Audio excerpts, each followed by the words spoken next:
Hello and welcome to another Method 1 tutorial video. This is Colin Scudder and I'm here to show you what it's like to use the sequencer page in Method 1. Let's jump in. To access the sequencer page, it's easy as clicking the SEQ tab, which is located at the top header of the user interface. Once you're here, as you can see, you're instantly greeted with the multi-track step sequencer. This view is where all the magic happens and offers an extremely quick way to spice up your workflow and beats. Let's pull up a snapshot to use as an example. Let's say I like the overall vibe of the track, but the beat is too fast for my liking. You can easily change the timing of any beat by clicking the rate parameter, located at the top of the sequencer here. Now let's say you love everything about the beat, but the kick needs to be muted. You can mute the kick by toggling controls in two different ways. Go to the kick lane in the sequencer matrix and click the word kick and it will be muted. Or you can mute the kick by navigating down to the 8-channel mixer and clicking M. When mute is activated, it will glow red. When a lane is muted, it will darken. Next up is swing.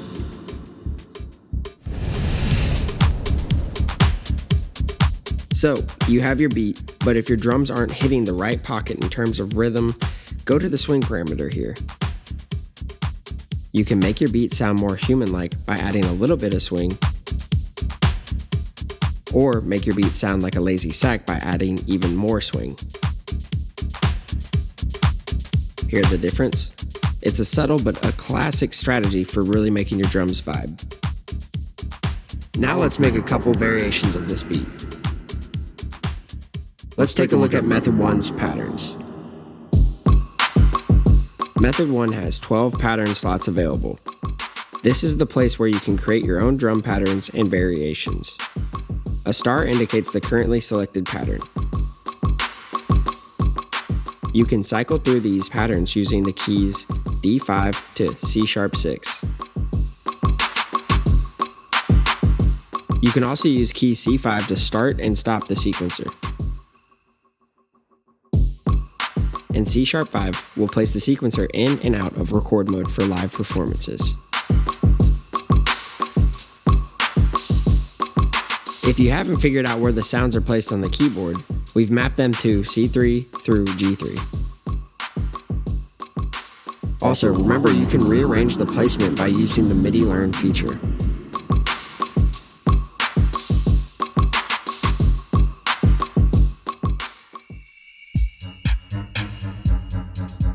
To duplicate your sequence, click the Dupli button here and select how many steps you want to duplicate.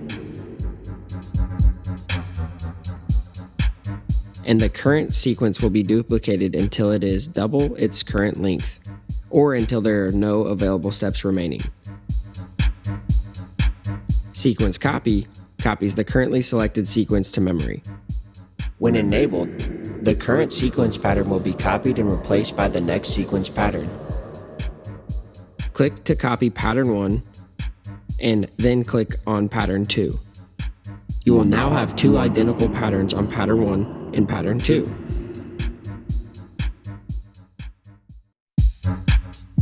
Next to swing is length. Method 1 offers a 32-step sequencer. The displayed numbers 1 to 32 can be used to set the number of steps in the sequence. Here's an example. Clicking on 4 will set the total sequence length to 4 steps. Note, the higher numbers will be hidden in the black space here. Clicking in this space will add more steps. Next to length is groove. This little guy makes things more human-like, similar to swing. Groove, in this case, is the amount of exactness to a mathematical grid that the sequence plays back at. Increasing groove in Method 1 increases the degree of random offset to an exact sequencer grid.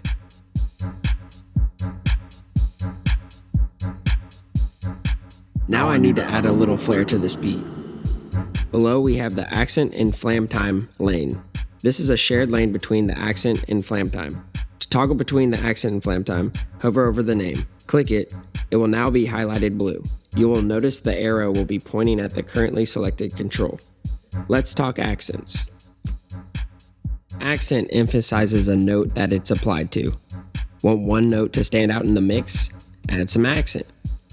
Next up is flam. Flam causes a delay between each step. It makes two notes play like a single stroke.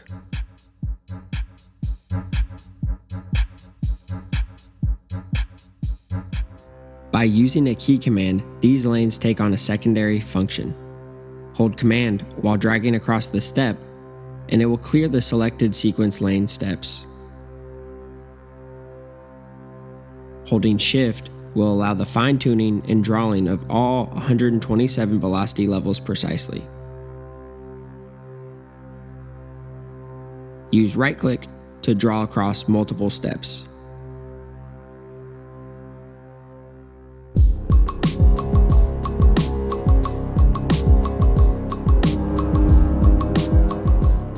Next up is the MIDI drag and drop feature. Method 1 allows you to drag and drop your MIDI info into your DAW.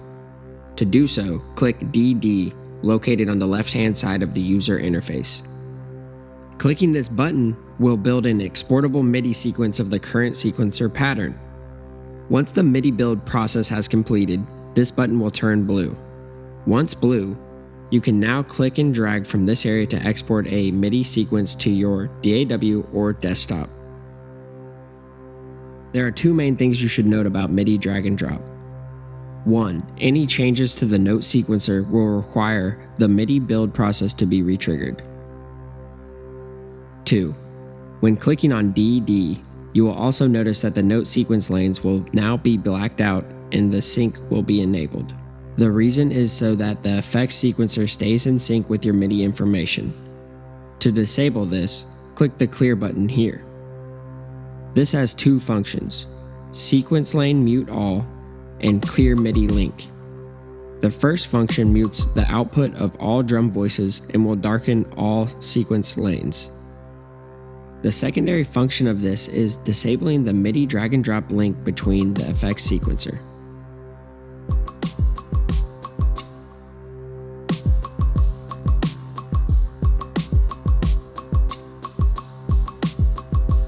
One last thing, if you want to save your work, simply save it as a snapshot by navigating to the save icon next to the trash can icon. Click the save icon here, name your snapshot, and boom, you can pull this beat up forever. Well, it's about that time. Check out our other videos, and if you have any questions, drop us a line. Thanks for watching.